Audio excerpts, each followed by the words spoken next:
大家好，您现在收看到的是天天卫视大型情感节目《爱情保卫战》。接下来我们一起来认识一下我们今天强大的疗愈团。Hello， 大家好，我是周小鹏，知心你我，有爱有家。大家好，我是演员白庆林，很高兴能够来到这个节目，我也是这个节目的铁忠粉儿。大家好，我是莎娜。男人啊，要学会赞美，女人要学会鼓励。爱是义无反顾的妥协，妥协是一往无前的爱。大家好，我是作家陆琪。爱就是多交流，多沟通。我是你们的朋友严品红。好，那接下来呢，我们就掌声有请今天3组求助嘉宾登场，欢迎他们。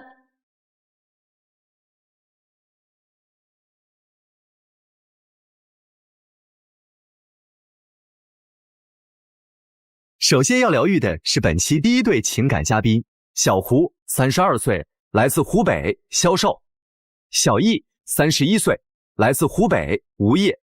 他们究竟遇到了怎样的情感困惑？你们婚姻中遇到的最大问题是什么？不用说，肯定是我婆婆。我觉得还好吧，没有什么困难。说一说对方的缺点。不作为，和稀泥，完全没有一家之主的样子。太凶了，和母老虎一样。让她跟她妈说说，放过我们吧。哇，这跟婆婆说一下，放过我们吧。你想让婆婆怎么放过你呀？就是我想带孩子回老家，然后她不同意。因为我们刚结婚的时候嘛，生活的还是挺幸福的，我们2个人。时间长了，慢慢的矛盾也随之而来。但最主要的矛盾还是因为我婆婆导致的。我结婚的时候，我婆婆说的挺好听的，坐月子生孩子我就来伺候你。但是她还有个哥哥，是嫂子先怀孕的，她就去伺候嫂子，对嫂子就是无微不至。嫂子孩子5岁多，快6岁了，现在还在给嫂子带孩子。轮到我要生孩子的时候，她就不管不顾的。我从怀孕一直到生孩子坐月子，我都是在娘家，都是我娘家的妈妈伺候的。我婆婆她不管不问，她连一个电话都不打。我孩子现在都4岁多了，她1年也就来看孩子那么1、2次。你当时有提过要求吗？比如说我坐月子了，你也来照顾我一下。有。怎么说的呀？她说她没时间，她在给大嫂带孩子。所以婆婆和你们是不在一个城市是吗？在一个城市。在一个城市。你生孩子的时候婆婆有过来吗？没有。那孩子出生了之后呢？也没有。我就觉得特别不公平嘛，然后我老公他也没有说为我说话。那反正听到这会儿就是你特别生气嘛，觉得婆婆偏心是吧？对老大家还有人家那个媳妇儿特别好，对你们不管不顾不问的。那后来呢？后来怎么又变成你放过我吧？婆婆怎么折磨你了？坐月子是在娘家嘛，然后每次过年的时候，我婆婆就强烈要求我们要回婆家过年。她说我要是不回婆家过年，就是破坏他们家的传统。她那是要我回去过年吗？她每次要我回去，就是让我给他们一大家子做饭吃。我一个人忙里忙外的给他们做饭吃，他们在那儿闲话家常的聊得开心的很，没有一个人来给我搭把手。嫂子不动吗？不动。相比而言，对嫂子，她就是嫂子在家里可以当甩手掌柜。你可以不做饭吗？我婆婆说她不会做，她非要我做。但是你们也不生活在一起，你不做饭，她婆婆不吃饭了吗？每天？她跟大嫂生活在一起的时候就是婆婆做的，但是我们去了，她就不给我们做饭，她就说她不会做。那还不是因为你做饭好吃呀？再说了，你作为儿媳妇，你做2餐饭有什么问题啊？什么叫做做饭好吃啊？难不成她不在的时候，就是你妈和你嫂子都不吃饭了？不是这事儿，老公说一下吧。为什么过年的时候所有人都不做饭？你妈说她不会做饭，非得让你老婆做饭。因为我妈这个人呢，她可能是年轻的时候，她是因为带我们2兄弟嘛，就是比较辛苦，到这个年纪了，可能她就不想做了，她也做烦了，所以指望了我们娶了儿媳妇啊，她就能轻松一点，帮她做做饭呀之类的。那为啥你嫂子就不做呀？对呀，过年了，妈说我1年累了，我休息一下。那俩儿媳妇上场啊？一般都是2个人一起做，对吧？你这大嫂呢？你没跟你哥偷偷说说，哎，你媳妇儿也帮帮我媳妇儿呗？这不是你该说的吗？我跟我哥关系呢也不是很好，小时候其实我们都很少说话。大嫂这个人的性格呢也比较强势。我看着你好像有点怕你大嫂，你们全家是不是都怕你大嫂啊？是我婆婆怕她啊，我婆婆就觉得我性子软，好拿捏。我们每次回婆家的时候，平时她不让我们回去的，除了过年。平时他就说没什么事就别打扰他，但是我们有时回去看他的时候，也是拎着大包小包带着礼物去看他的。但是我每次一进门，他就给我脸色看，他就说你们要吃什么自己去买菜自己做，我也没说什么。我还问他，我说你喜欢吃什么，我做的都是他喜欢吃他爱吃的。什么时候给你脸色了？他怎么没给我脸色？一进门就给我脸色。他那个脸，他就是那个样子，他也是那个性格。那他为什么大嫂他们去了两手空空的，也不给生活费，一进门他就笑脸相迎的，然后还忙前忙后的给他们做饭吃。你老是管大嫂干什么呢？那是因为你妈太区别对待了呀。哎，是不是大嫂家的家境比较好一点？也没有。哎，这个很奇怪啊，太奇怪了。为什么会有那么大的差别对待？是大儿子比较，因为他比较喜欢大儿子，他对小儿子就不是很好的那种。我感觉我老公就不是他亲生的。哎，女生，我问一下啊，你想从婆婆那儿得到的是什么呢？我并不想从我婆婆那里得到什么，我就是觉得我老公每次的做法让我非常心寒。我婆婆对我怎样都无所谓，我不是跟她过日子，我是跟我老公在一起过日子。每次我因为我婆婆这件事，我跟我老公说的时候，让他去沟通一下，他从来都不解决问题，每次就觉得他妈说的是对的。哎，那我问一下这先生啊，大嫂和你媳妇儿，你妈就是不公平的对待，你看起来也没有问题是吗？累活苦活都你媳妇儿干，然后你们还买礼物去，大嫂也不出钱，你觉得都没问题？我觉得吧，我妈毕竟一个人不容易，把我们哥俩带这么大，我作为儿子儿媳妇一起孝顺一下，我觉得这都是小事，理所应当的，有什么问题呢？你妈不容易是你爸造成的，你谁造成的？不是他造成的。樊老师每次特别刚硬。不，你妈不容易，她有俩儿子，有俩儿媳妇儿，为啥就可着你们家呢？为啥就老是针对你媳妇儿呢？对吧？都不容易，咱们孝顺父母，或者父母脾气稍微不好一点，对吧？过年想让你做的饭都应该。但明明俩儿媳妇儿呢呀，这是不应该的呀！你明白我的逻辑吗？你可以不招待见，你得安抚你媳妇儿的情绪啊，哪怕不敢跟你妈刚，你跟媳妇儿服个软呀，你是跟你妈可软了，跟媳妇儿可刚了。对呀，说起这个我就来气，他们家老家有一套房子要借给大嫂住，然后那个房子时间长没人住，要换个锁。换锁这事儿嘛，200多块钱，他妈就打个电话给他，他说这个钱200多块钱你们兄弟俩平分了啊。我也没说什么，我是不是连夜带着钱回去跟他平分了？我回去的时候，他们还给我脸色看，还给我甩脸子。我喊我嫂子，我嫂子都不带搭理我的。这房子哥哥嫂子还住在这儿吗？没住，哥哥嫂子现在在武汉。他们搬走之后，你们去住了吗？没有，我婆婆是不会把那个房子给我们住的。我们一直听他们俩说，婆婆其实有一段录音，我们听听婆婆怎么说。对啊，来。我现在也不晓得是么回事了，可能是我也没有教育好，我也不晓得现在为么子他跟我就是不是一条心，他现在完全就是站在他老婆那一面来对付我。我呢也不是说是我儿媳妇的问题，那就是我儿子的问题，是我没有教育好他。他以前也不是这样的，自从结婚以后他就变了，至于他为么子变成这样，我也不晓得了。你说我老了以后能指望哪个呢？我看了也只有他儿子了。哎，我觉得他其实挺冤枉的，你发现了吗？很可怜，夹心饼干，你知道吗？媳妇儿呢说他不作为，然后妈妈还说他结了婚以后就向着媳妇儿了，我也不知道怎么回事。你到底干了什么呀？你妈对你也不满意啊？对啊，我跟我妈也说了很多次，就是她跟我提出的一些问题，我跟我妈都吵过啊，有一次还把我妈说哭了。那你妈怎么解释的呢？这个事儿？我妈一直要么就是不说话啊，她要么就是跟我说手心手背都是肉，你说我能怎么办？她每次就是这样，我不知道怎么回答她。那你老公其实有作为啊，这不是去跟他妈说了，把他妈说哭了吗？你怎么说他没作为呢？他那是跟他妈说哭了吗？他还没开始说话呢，他妈就开始掉眼泪。不是，那他到底有没有说？他一开始的时候他还说一下，不说了，那算不算有作为？算。那你不能说他没有作为嘛？哎，那你听了他妈妈这个录音，你觉不觉得他挺委屈的？他妈妈这录音不就是还是在指责是我的不对吗？他说结婚之后就变了。还有一次很过分的就是他对我们大人怎么样区别对待就算了，他还区别对待2个小孩子。有一次我们搬家的时候，我婆婆就带着老大孩子过来，她说看一眼。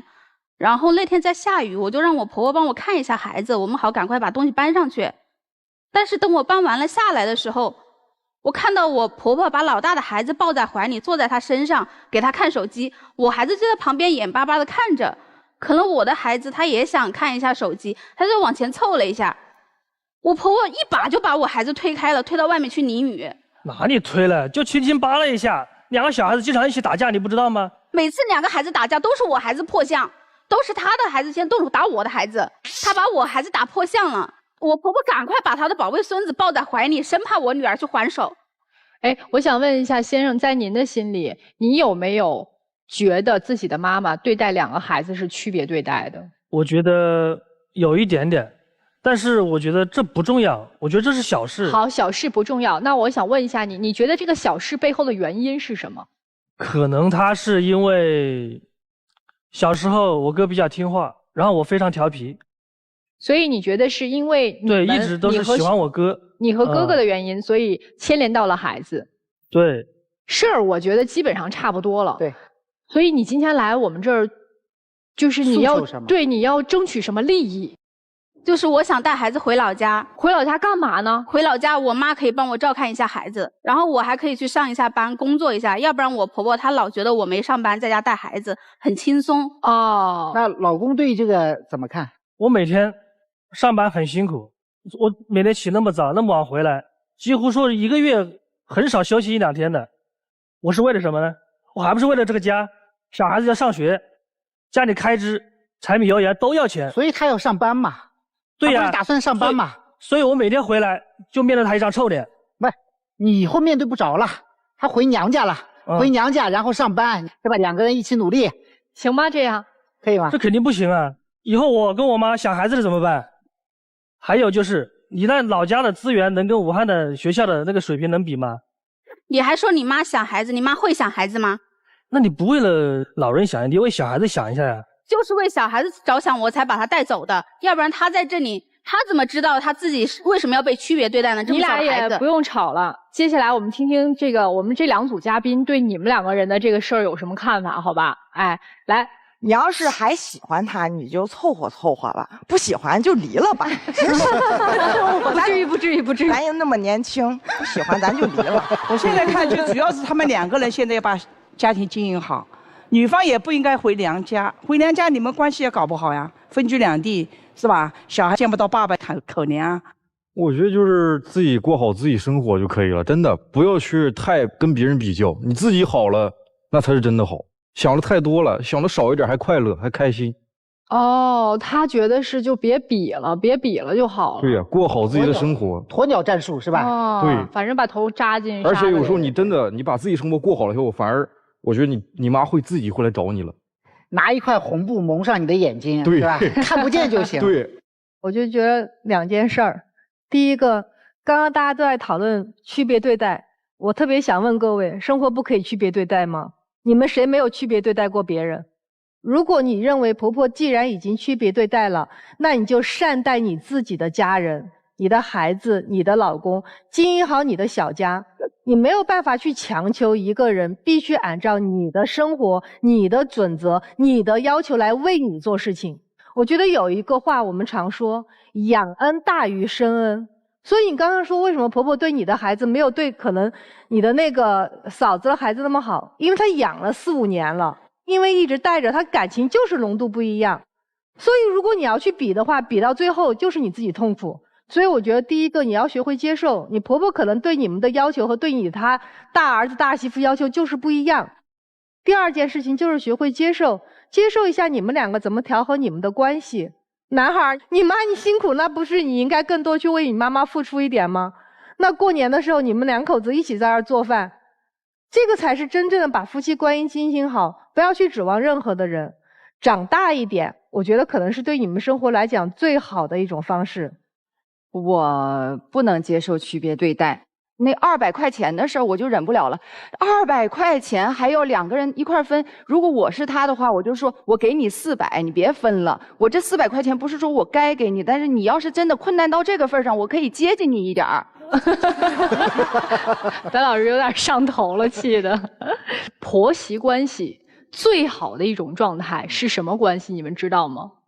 就是没关系。对，你现在是守着得天独厚的优势啊，不用跟婆婆生活在同一个屋檐下，不用每天看着她，所以你这不多清静啊！我不知道你为什么就是哪儿来的给自己找了那么多的气要受。我觉得你作为他的妻子，你应该第一反应是我心疼我老公。为什么呀？他从小就被区别对待，他从小就是妈妈喜欢哥哥不喜欢弟弟，他从小就是一直需要用讨好，需要用软弱来去求得妈妈的爱。亲儿子他都区别对待，你觉得他区别对待儿媳妇有问题吗？日子是你们两个人过，跟婆婆没有关系，不要自寻烦恼，好吗？你们家这个关系啊，属于一条生态链，大鱼吃小鱼，小鱼吃虾米，虾米吃泥巴，是吧？啊，你大哥家就是大鱼，你妈是小鱼，你是虾米，然后你把你老婆当泥巴，结果你老婆不是泥巴呀。这忽闻河东狮子吼，拄杖落手心茫然啊！这个你老婆一发飙，你马上就发现自己就不行了。小伙子，我跟你讲，就你这个事儿，90%以上责任是你的。你有没有发现你在你这桩婚姻里面，你没有正视过你老婆？我不知道你是怕她呢，还是对她心有愧疚呢？你是真的没有正眼看过她。其实你老婆要的到底是什么？你老婆要的是情绪价值，你老婆要的是你夸夸她。她说：“哎呀，我去你家做饭。”她说：“你看你妈是这么对我。”她要的真的是你去跟你妈打架吗？她要的是你能够在她身边陪着她，哄着她。当时她爱上的人是你，又不是你妈。所以很简单，要么就是你从今天开始做一个会哄老婆的男人，要么就是你放手让你老婆回娘家，让她把自己的整体的情绪状态改变一下，否则她会一直这么怨气冲天。我跟你讲，女人的怨气不是因为她这个人不知道感恩或怎么样，她是被家庭环境所影响的。我相信她回到自己家里面，她也是一个很平和的。为什么？因为她在家里面被宝贝着嘛。每个人在家里面都被宝贝着，凭什么到你们家里面受那么大的气，受那么多欺负，对不对？我觉得男生啊，你真的是特别的傻。你家大哥和大嫂人家聪明，刚才陆学长说情绪价值，人家俩一定嘴甜，会哄，这个叫什么？会哭的孩子有奶吃，嘴甜的孩子就妈待见。姑娘，我跟你说，你以为你大嫂容易吗？让你365天天天跟你婆婆生活在一起，你能做到吗？你能不吵架吗？你能让婆婆喜欢你吗？就你这个情绪控制能力，你做不到。你大嫂还就比你强，你大嫂还真值得婆婆对她更好一点，因为她天天承受着你婆婆的怪脾气，或者你婆婆的老年的习惯，人家能特别好的去化解。你说那扒拉你孩子，可能确实婆婆当时那一刻偏心了，老师们也说了，有点偏心就是带得多。你要是个聪明的媳妇儿，你就把孩子弄过来哄哄，然后跟婆婆说：“哎呀妈，你看小孩不懂事儿啊，那个下次我们孩子也好好表现，妈你好好教一教。”婆婆开始觉得，哎，我这儿媳懂事儿，你看我可能推那一下，我是出于一个潜意识本能的保护了我更喜欢的这个孩子。你看我这小儿媳没生气，我小儿媳还过来说：“妈，你多教育教，你看就我们这孩子有点粗鲁。”他要有这情商，他不会是现在这样。你不要抱怨你被不公平的对待，咱没那能力，咱就躲得远点呗。你也伺候不了你婆婆，你就把你们的小日子过好点呗。对不对？你把更多的关注点放在你老公身上，你俩上来没有说夫妻之间的感情，你俩事儿一件没说，全部都是那个婆婆。1年见不了几面，满脑都是婆婆，这有意义吗？先生也是，你在你妈那儿已经出力不讨好了，你还回来欺负媳妇儿，不去讨好媳妇儿，你这不是傻吗？永远使的是错劲儿。你应该把软话留给自己的妻子，把有原则的话放在你的原生家庭，树立规则，你们的日子就过好了呀。全拧了，所以男生傻吗？女生呢又情绪控制不好，回去想想背后的逻辑应该是怎么样，把婚姻的规则制定好，你们就能过舒服了。对啊，最重要日子是你们俩过呀，不是跟别人过，对不对？所以待会儿坐那儿好好想一想，好吧？来，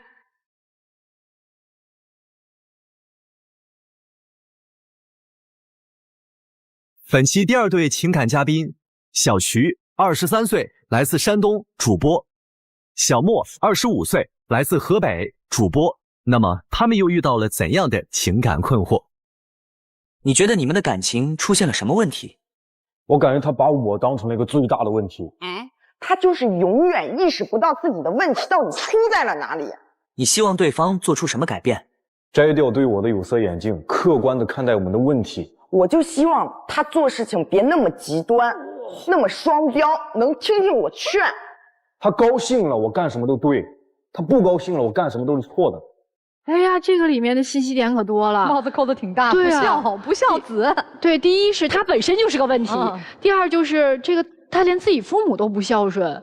我们相处了快2年的时间，我觉得他是一个情绪特别不稳定，而且极度双标，极度就是说控制不住自己，特别极端的一个人。所以说我这2年开始的时候其实还好，然后后来呢，我就发现他就会一直看我手机。他要是说去遵循你，去问你，我可以看一下你的手机吗，宝贝儿？那我可能我也会让他看，但是他总是背着我看，就趁我睡觉的时候偷偷的看我手机，这个是让我最受不了的一件事情。看手机的时候看见这个跟男同事聊天记录了，你看手机本身就不对呀。对呀。那你不尊重我的行为，那我而且最主要的是什么？他不让我看的话，你还威胁那我应该怎么办呢？对不对？对呀。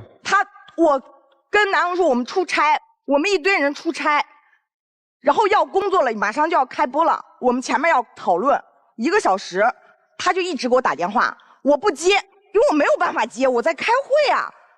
然后他就开始发短信，我这有聊天记录，可以让专家老师们看一下。就说啊，逼死人了你啊！然后说你要是这样的话，你就是有人了，你没接我电话，你就是有人了。我知道你有人，那咱们都别好过，就开始威胁我。就因为我没有及时接他电话，我当时就是他给我打，我就得挂掉，因为我在开会啊。然后他就一直打，就挂了就打，挂了就打，就这样子，特别让我受不了。我特别想问一下，因为我刚才其实我看到这个短信，我心里是发毛的。你当时心里想，他如果真的和男同事有暧昧，或者有什么所谓的你胡思乱想那些情况，你会怎么办？那就只能不在一起了。我听起来不像，女生你听起来这像吗？这是不是有威胁？就感觉好像还有危险，真的是。所以我倒都不担心说你们谈恋爱到底有没有什么问题。你发这样的信息，我看起来心里发毛啊。这要是我姐妹说，你小心点这男孩啊，别做出什么过激行为。而且他还很双标。他跟他的前女友半夜凌晨4点打电话去联系，然后我问你，我说你为什么跟你的前女友这么晚去联系？他怎么说的？他说是朋友。因为我不想让他误会了，想多了。那为什么要接呢？我没接，我去厕所就是问了一下，你怎么没接呀？问了一下，然后接着就挂了。为什么要有他的电话呢？为什么不拉黑呢？好的前任就应该像去世了一样，知道吗？因为他和他前任也是做的朋友嘛。但是我们从来没有联系过。之前我单身的时候，我们偶尔还会联系，但是我谈恋爱之后，我就再也没有跟我的前任去联系过了。除了那一次凌晨4点打电话之后，你还发现他和前女友频繁联系吗？我之后没有看，但是我经常看他手机里会刷到他前女友的抖音，这个其实也就算了吧。我大度一点，对吧？但是我们在一起这么长时间了，他天天看那些美女主播，我这都拍着呢。哎呀，天天就是这些，各个平台的都有。还有一次，我看他正笑嘻嘻的看着那美女主播，哈喇子都流出来了，快！我拍了张照，我就给他发过去。然后呢，他还跟我急了，砸家里面的东西，甚至于就直接就是把我推倒了，连扶我都不想扶我，就没有扶着，直接摔门就走了。因为当时我就想给对方一个独立的空间。独立空间，你搜他的手机叫独立空间，他看你这些点赞就不行。我觉得你太双标了，既油腻还双标，真的。本身我点赞，他不是因为她漂亮好看，有时候是因为她文案有意思，然后跟底下网友。哎呀，这别扯了，别扯了，我天哪！哎呦，姑娘，就这男的已经，其实在我们这几位女性老师看来就没有什么可取之处的时候，我想问你，你为什么还跟他继续在一起呢？你没跟他分过手吗？分不开啊！我跟他说分手，我也想好好的去审视一下我们2个人之间的关系，然后他就开始短信轰炸你，去你家堵你，然后你出差，你去甘肃，他去甘肃堵你，你去武汉，他去武汉堵你，就是已经没有办法让你正常的生活和工作了。我发消息，当时闹分手嘛，他不回复我，然后我只能去跟人家社交软件看他在哪儿，然后我就去他工作的地方去远远的看他，或者说给你发条消息，但我也没骚扰你啊，也没对你造成是远远的伤害啊。看嘛，大哥，你当时都跪下来，然后你就被迫和好了是吗？就是每一次看他，就是你也能，其实老师你也能看出来，他其实长得挺憨厚的那种，然后他那种眼神中眼巴巴那种泪眼汪汪看着你的时候，姑娘你配眼镜吧，好不好？眼神不好就配眼镜。对啊。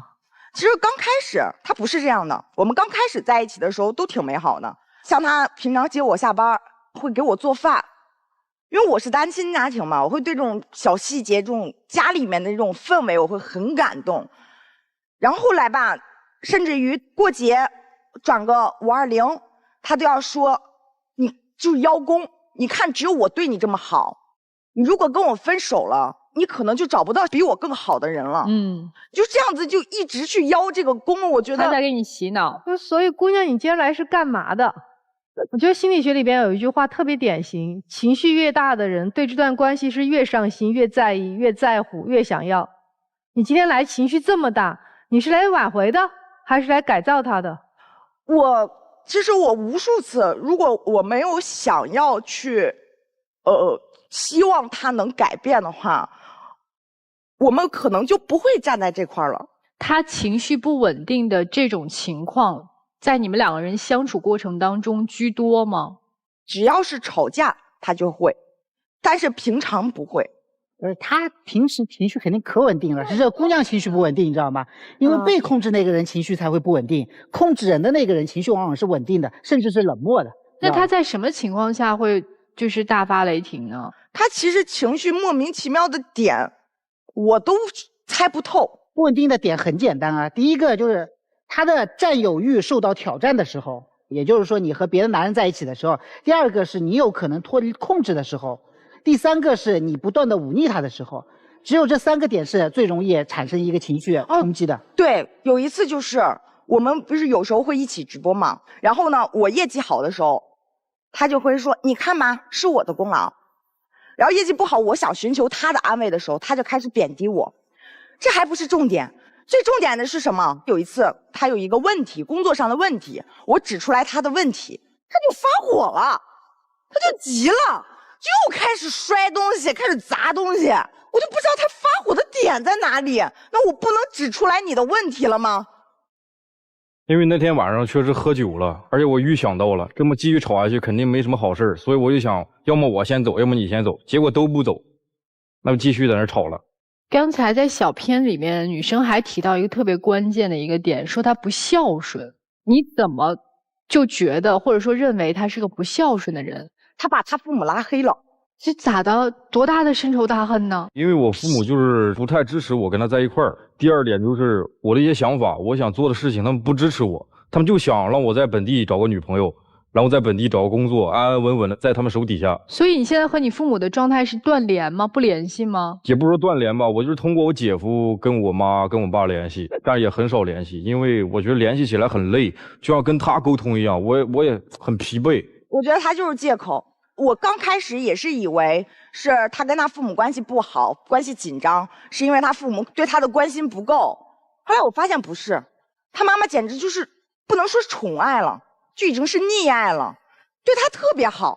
然后这种，你连你对你父母都那么大的怨念，更何况你父母还那么溺爱你，你都那么大怨念，我怎么办呀？我指望你对我好啊。哎，他妈妈不喜欢你什么呢？开始的时候是挺喜欢我的。后来有一次，我们因为一件特别大的事情彻底分手了。他在家里面有一种半死不活的状态吧。我这有一个聊天记录，他妈给我发的信息。哎呦，这么长，哇塞！就开始说什么想你去年在家半死不活状态，就是要命啊。他就觉得这个事情明明是他造成的，但是呢，他觉得是我让他变成半死不活的。包括什么我是本来是一个无忧无虑的阳光男孩，从来没有别人有的这些恶习。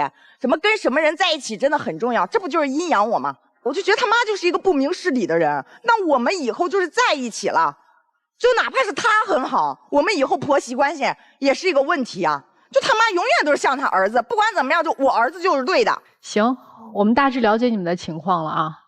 咱们先来听一下我们今天的2组嘉宾，你们怎么看他们的问题呀？我感觉这男孩子对妈不孝顺，我是蛮害怕的。哦，您是觉得他把他妈把爸爸拉黑了是吗？但是他妈对他这么好，如果他妈对他不好，也不能拉黑。我也是做父母的，他妈肯定很伤心的。就是站在各自的立场，检查一下自己的缺点。男孩子呢，要跟母亲呢要沟通，我什么地方不对，对吧？母亲嘛，也不要什么对我的个人自由不要限制。你们还没有结婚呢，你赶快逃吧。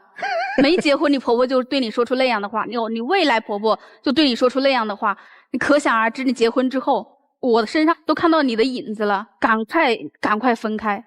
我感觉呢，百善孝为先，这个拉黑父母的行为，我觉得非常不认同。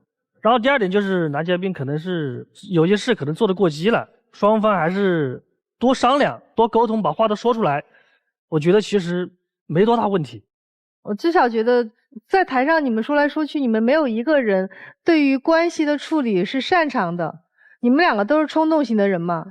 姑娘，我不相信你没有做过各种冲动性的举动的行为。你的语言一定不好听，就包括在台上所有的话基本上90%是你在说，而且特别的情绪激动。所以我在想，可能对你来讲，内心缺爱的人才会这么激动。而你想要的所谓的爱，就是他可能不断的缠着你，不断的纠结，不断的去追你。我们会认为特别不正常的举动，你却认为是爱的表现。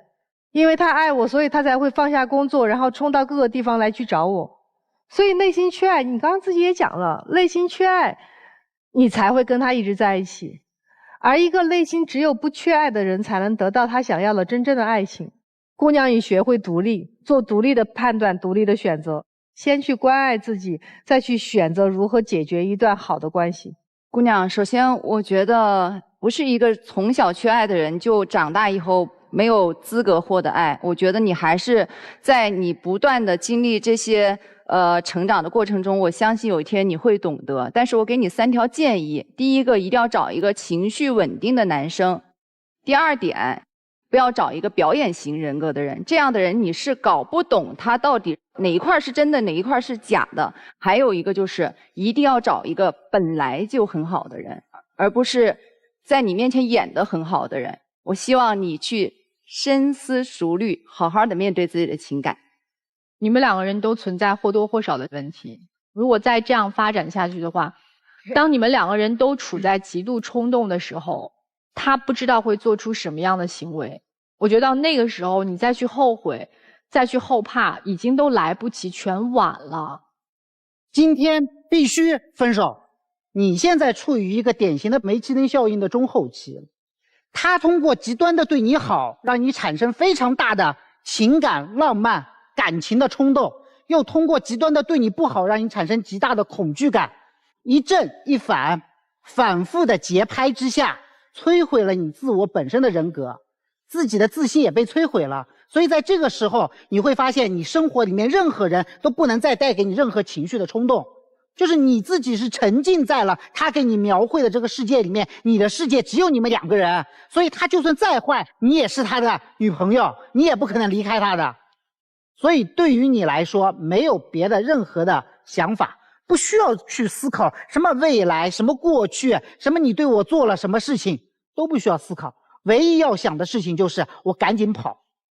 男生你自己应该也知道自己的内心不是很健全，我告诉你原因来自于什么地方，原因就是来自于宠溺的家庭。为什么？因为宠溺的家庭里面，它会产生大量的爱包裹在这个男生的身上，以至于这个男生从小到大不需要去控制自己的情绪。所有的父母都听好这一句，你对孩子越宠溺，你的孩子越不会控制情绪，到最后他的情绪是失去弹性的，也就是说他没有自控力，从小到大都没有自控力，因为他可以肆意妄为，他做任何事情父母都可以包容他，到最后这个人在面对所有人的时候，他的情绪是不会为对方着想的，他只会是因为你冲撞了我，所以我的情绪爆发了，他这中间是没有任何的弹性的。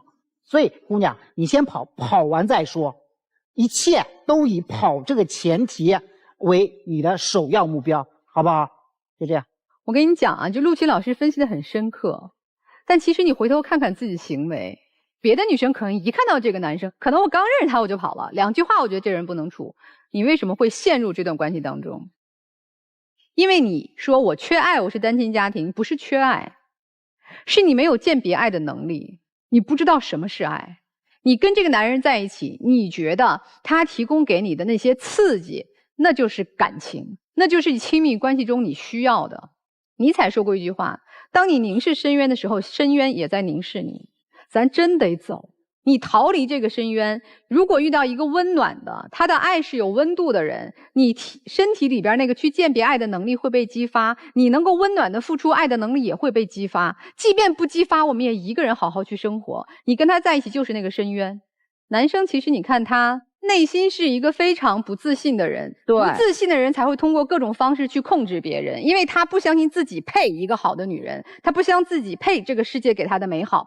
因为我离开了父母对我无限宠溺、无限信任的环境，发现外边人不是爸妈这样对我，对，所以他内心是无限自卑的。对，而且你看你激动的时候，你可以跪在那儿；你痛苦的时候，你让你妈在你床前守你2个月，你这样下去很危险，你只能把自己毁了。你要自救啊！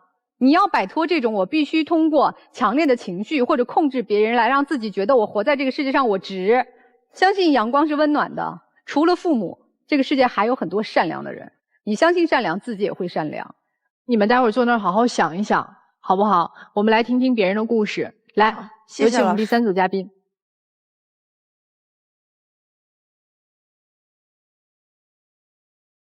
本期第3对情感嘉宾，陆叔叔63岁，来自上海，退休；徐阿姨62岁，来自上海，退休。那么今天他们又遇到了怎样的情感困惑？你认为你们的婚姻处于什么状态？我们现在就是打冷战，分开过，谁也不睬谁，貌合神离，非必要不说话。他现在啊，就像更年期一样的，心眼小得很，脾气大得很。他天天打扮花枝招展，像个交际花一样。希望对方做出什么改变？一件是我，像我一样活得光彩夺目有多好啊！我就希望他多陪陪我一点，多重视我一点。啊，您说说吧，陆叔叔他怎么不关心您、不关爱你啊？我们今天来就是他现在要提出跟我离婚。这么严重啊？对呀。你们结婚多少年了？结婚有的30多年了。30多年要离婚啊？对，今天到这个节目，来听听专家的好的建议。我现在就是反对他跳舞。事情是这样的啊，他是这2年退休了，就老是盯着我，为了跳舞的事情老是要吵架。这次呢是最严重的一次，就上个月啊，有一天呢天气蛮好的，那么我小姐妹就电话来了，就说，哎，今天我们出来跳舞吧，还是到原来的地方，大家晚上见啊，不见不散啊。刚好说到这里啊，他钥匙门一打开，当时进来一股酒味，也不问青红皂白，把我手机一抢，就从阳台上扔出去了。哎呦，我当时非常生气，那个手机还是新买的。哎，我说你发酒疯啊！我就上去就是也拉住他就厮打起来了。当时吵了蛮厉害的，家里面堂堂罐罐在响，邻居们都跑过来说，哎，你们怎么又为跳舞的事情又吵架了？那天呢，我正好跟朋友打电话，叫我外面去聚聚。我临走的时候还跟他说了，晚上不要去跳舞了。然后我就出去了。后来到下午3、4点钟我就回来了。当时门一开，就听到他在打电话，跟朋友说啊，今天晚上不见不散，你一定要来的。说这话我就冒火了。我临走的时候就跟你说了，晚上不要去跳舞了，对吧？他还是不听。那您怎么就这么反对人家阿姨跳舞这事儿？人跳个舞怎么了？他跳舞很长时间了，在那个黑灯瞎火的，就是男女啊、搂抱啊什么，我就很坚决反对的。交际舞。交际舞这个事情后来发生以后呢，我反对他，他就一直不开心。不开心了怎么办？就家里什么事情都不做，啊，碗也不洗啊，买菜也不买啊，什么东西都不做。然后呢，买的衣服啊，都是为舞伴买的。还有他到卫生间化妆要化1个多小时。叔叔是不是跟您出去，阿姨就不化妆呀？也化妆的。那你看，又不是说不为了您化妆。还有的事情呢，他有时候在家跳舞啊，煤气上烧的东西嘛，烧的东西有时候烧糊了。最严重的一次，我不在家的时候，煤气上也烧的东西。后来他舞伴来了，然后你现在就过来，我们这里要跳舞了，你赶紧过来。当时呢，我办点事情我就回来了，一开门，家里黑烟了，冒起来了，我吓死了，我赶紧跑到厨房就把煤气关掉，我就打电话，电话也不接，我讲他肯定在这个广场上跳舞，我赶紧奔过去，我说你跳什么舞啊？家里房子要着火了，还好我回来。你自己在家里面玩手机看电视，有时候一看电视剧一看几个小时，家里面烧菜烧焦了，经常有的。我这个最少有3、4次不止吧，锅也烧坏了。我这个是小事啊，家里有人了，最多是锅烧坏了。你那个是房子着火了，你这个后果严重，你知道吧？阿姨，刚才陆叔说了，说那个您跳那个交际舞，他反对完后您就没再跳了是吗？也跳了少一点了。他这个交际舞我一直反对的。灰暗的灯光啊，乌烟瘴气啊，男女之间搂搂抱抱啊。后来我表妹就跟我说了，嫂子啊，这个视频你看到啊？我说我没看到啊。她说那个男的跳得很暧昧的。我说我不知道啊，他把我逼平了。有个老师教我们呢，他教的动作很好看的。根本我看了那天跳了，人家录下来嘛，我就发朋友圈了，可能就是被表妹看到了，这也很正常的呀。不是，关键是我不给他看是目的是什么？他老是反对我跳舞，我再给他看，一看要吵架了，所以不给他看。跳的交际舞你看一下。哦，视频有啊。应该给节目组的。来，我们看一下。那都好啊，都很正常的这样。我以为看到的是两人跳交际舞，搂得很近那样跳，你可能有点吃醋，能理解啊。人家跳那么欢快，而且都是转圈啊，这不怎么没有太多肢体接触，你也吃醋吗？他现在就是在舞厅里跳，我就是反对他，因为舞厅到时候黑灯舞也有的，我知道的。这个舞要是在广场上光天化日跳没问题。对呀。您是反对的是舞厅，还是到底反对跳舞啊？不是，我就反对他把我逼平了，对吧？就如果阿姨把您放出来，让您看到了，他跳舞就没问题了。看到是吵架了，所以我不给他。后来有一次，就是他一个舞伴要过生日，我说你别去了，他非要去，我说要去可以啊，你早点回来。后来我等到半夜12点以后还没回来，打他电话，他这个手机就是没有声音的，我现在奇怪了，到底什么原因啊？是这样，不是他想象当中，他就是老是瞎说瞎想。是这样，就是我们呢，就是这位老师啊，我们有4、5个女的啊，都跟他学跳舞的。有一天呢，他说：“哎，我今天过生日，你们是不是大家出来玩一下？我们吃个饭。”我们说好的呀。饭吃完以后，一个跳舞的一个女的说：“哎，今天难得出来啊，难得聚一下，那我们去唱个歌吧。”我说好啊，我们就去唱歌了。当时玩的时候很开心的，也忘了给他发微信了，就玩了比较迟了，就是可能都10点多了。10点多嘛，到家嘛大概12点多。开门进来，家里面那个厅里面灯都是黑的，他就跳起来哦，跳起来就大骂，又是妖精啊，又是什么，骂得很难听的。2个人又吵起来了，又吵了，晚上又睡不着觉，气死了。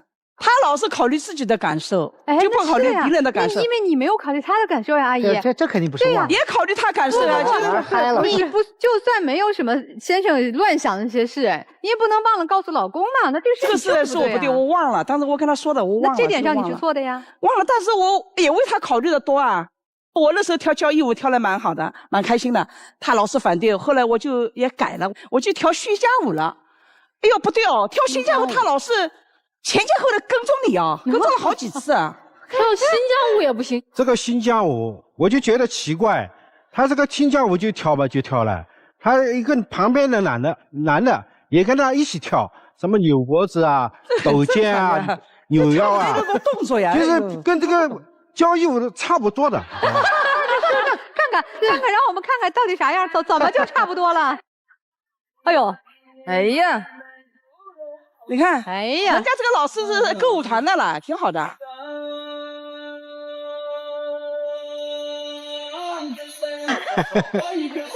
这视频又是别人发给您的是吗？是我隔壁邻居啊，这个视频发给我的。后来我就想想不对，那天他又去跳了嘛，我就去看看。他就躲在旁边。一看不对，他一个女的啊在跳，中间在转圈啊什么，4、5个男的围着在转，你转嘛就转了，还要抖肩啊、扭腰呀、屁股疼啊，还不懂，他撞啊！乱说，你说人家会跳的，我看到我火气大吧？我说你别跳，我就把他拽回去。后来又吵了一架。他的意思就是我每天陪他去买菜，陪他上公园遛弯，在家里面说过好多次了。其实生活有多种多样的，到外面去旅游，逛逛公园。其实我很喜欢旅游的，他不喜欢旅游，他就喜欢跳舞。到外面去看看大南海北的，多好啊！对，他不喜欢，我也没办法。我感觉旅游比跳舞累。下次这样吧，我们排好1、3、5，我跳舞，26陪你逛公园，那怎么办呢？可以好的呀，这个立刻有方案了。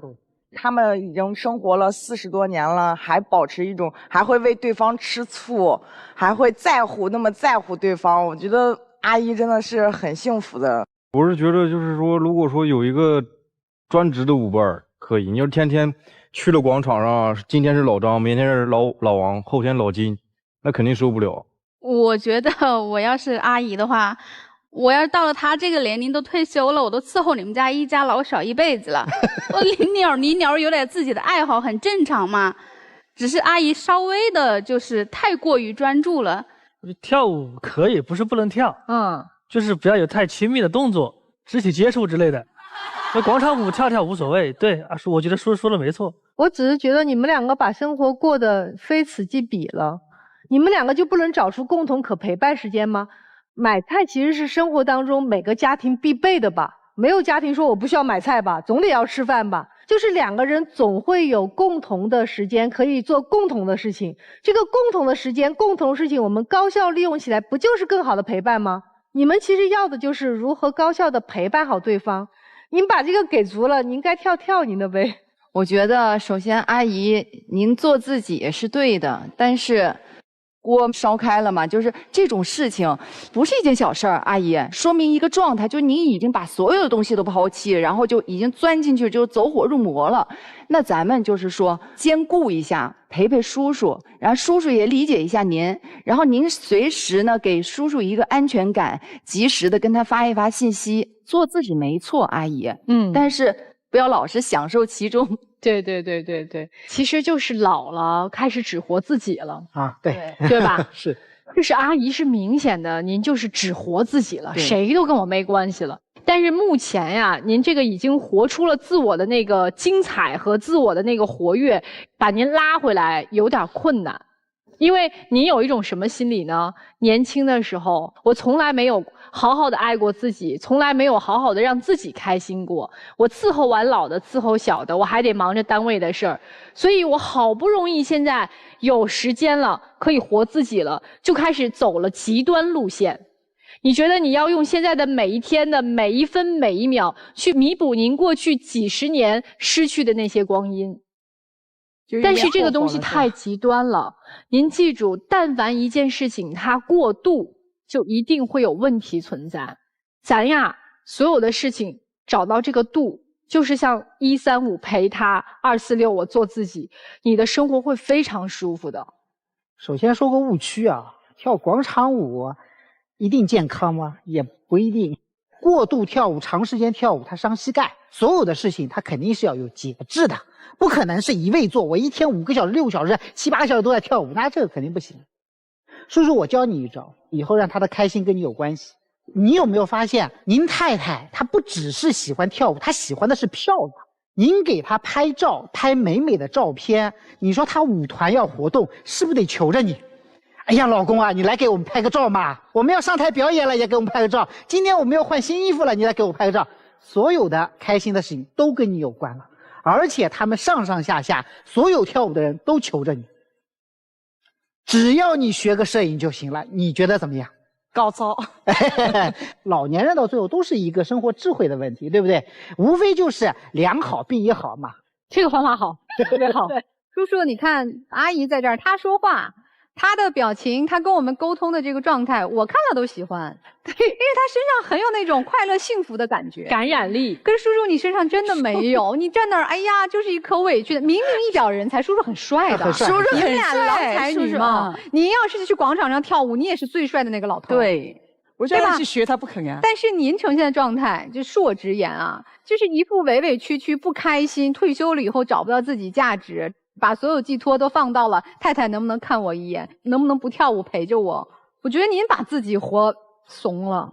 对，真的怂了。您其实应该是一个退休以后意气风发的先生。陆琪老师说我要去摄像，我想了想，我不喜欢，我去下棋行不行？对不对？我不围着你转，我不围着你转行不行？也行。因为我们有时候组织老年人去旅行，我就发现不是一对一对抱，有的那个老顽童一样的老先生，人家也是拿个摄像机，人家自己出来说我们家老太婆不爱旅行，就爱在家什么做十字绣。让阿姨也有点危机感，哎，有点危机感也是好的，这是好事。生活中小小的醋意也是幸福的醋。对，您要培养自己的兴趣爱好，自己是幸福的、快乐的，旁边那个人才爱和您在一起嘛。就是很明显啊，就退休之后，我觉得阿姨是快速找到了自己的新的人生的方向和状态。叔叔有点迷茫，把以前的爱有点放下了，对吧？对，要让爱相连，是吧？把爱重新连起来。对，你们要真的让爱相连，好不好？好，谢谢啊，谢谢张家老师。那接下来的时间呢，就交给我们3组嘉宾自己，请你们都各自好好的思考一下，你们的感情该何去何从，好不好？啊，来吧。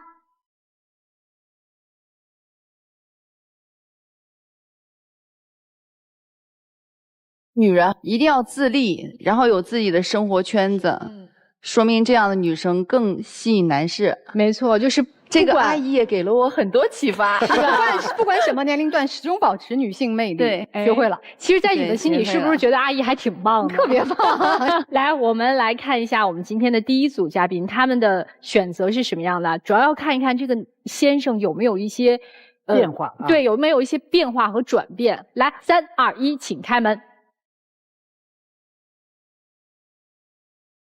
手牵手，哎呦，拉着手出来了，哎呦，哎，看着太太开心呢，哎呦呦，乐了。先生怎么想的？跟我老婆说好了，以后尽量站在她这边，有什么问题呢，我也会跟我妈及时沟通，也会跟我老婆及时沟通。还有一点最重要的，要真的多爱一下你的老婆。其实你的这种关心会融化她心中很多的积怨。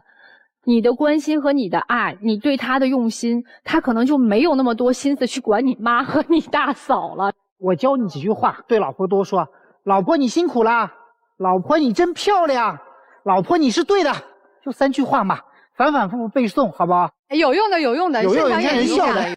老婆你辛苦了，老婆你真漂亮。还有什么？老婆你是对的，老婆你是对的。开心吗？开心。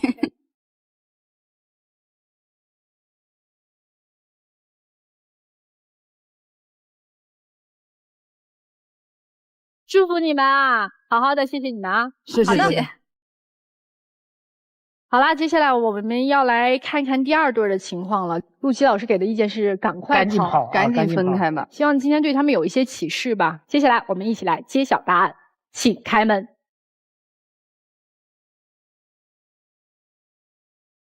啊，好事儿哎，好事儿，好事儿，好事儿，好事儿，太好了。说明还是听明白、听进去了。好的，那就剩我们的陆叔叔和我们的徐阿姨了啊！我们来揭晓答案之前呢，要提醒大家，报名参与我们的爱情保卫战，可以拨打我们的官方报名热线022-2360-6301。记住，我们不收取任何的报名费，小心被骗。来吧，我们一起揭晓叔叔阿姨的答案，请开门。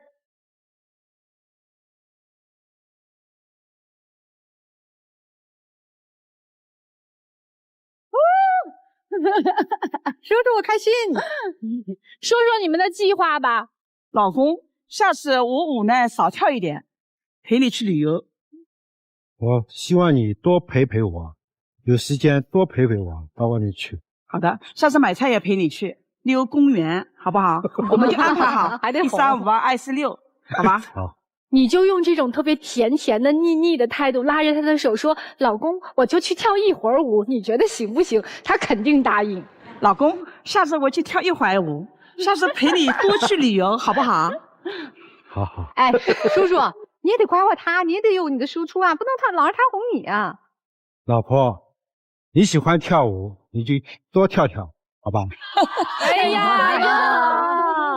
老公真好，哎呀，太甜了，太甜了，真的。